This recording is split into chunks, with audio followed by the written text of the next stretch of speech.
انا مدمن حقيقي. انا مدمن، بس مش مدمن مخدرات والهرت ده، يعني مش قصتي الصراحة، يعني ماليش فيها.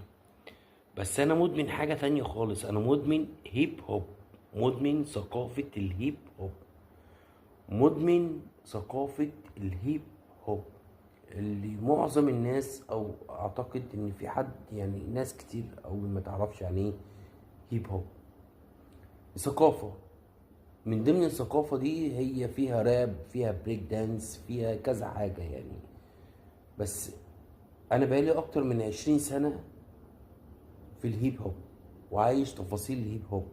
واللي يعرفني كويس جدا عارف ان انا بتاع هيب هوب، وعارف ان انا بتاع راب وبتاع مزيكا. فبيقول لك ده بتاع مزيكا يا عم، ده بتاع راب يا عم، ده مش فالح في حاجة. لا، انا فالح في الحمد لله، يعني اللهم لك الحمد والشكر، نعمة من عند ربنا عشان هو عارفني يعني.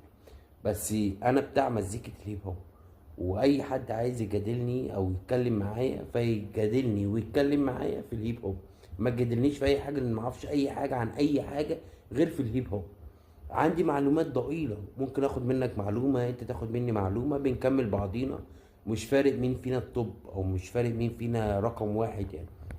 مش قصة بالنسبة لي. المهم ان احنا نوصل، ان احنا نوصل للناس يعني ايه ثقافة الهيب هوب. بس انا لاحظت بس حاجة غريبة كده الايام اللي فاتت دي، ان الناس بتقول على الكاب اللي انا لابسه ده اللي هو السناب باك ان هو مسطرة. حرام عليكم يا جدعان، والله والله العظيم حرام. يعني ايه الكاب ده؟ انا بلبسه من 20 سنة، فعليا من 20 سنة بلبس الكاب ده. ويعني اتصادف معايا ان انا بقيت اجيبه من بره، يا حد بيجيبهولي، لقيت محلات بتبيعه في مصر، فايا كان يعني. بس انا بلبس الكاب ده بقالي فتره طويله جدا.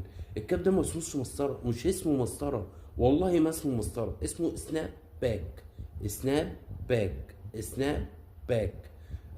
فبلاش مسطره، بالله عليكم. كلمة مسطرة دي بحس ان انا يعني ايه، يعني خلاص بقى، يعني كل اللي انا فهمته في المجال بتاعي ده بقى تحت، تحت قوي. يعني حاسس ان انا هو، ايوه عارف انت الشغل ده ليه يا عم؟ ايه ليه كده؟ ليه بتعمل في نفسنا كده يعني؟ ليه بنعمل في نفسنا كده بجد؟ ايوه ده ليه لبسه وليه اسلوبه وليه حياته. بتوع الهيب هوب ليهم اسلوبهم وليهم حياتهم.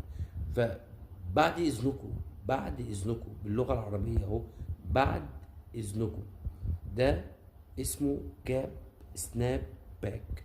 الكاب السناب باك ده بيبقى مقفول من ورا كده، وبيبقى ليه مقاسات حضرتك، وبيبقى ليه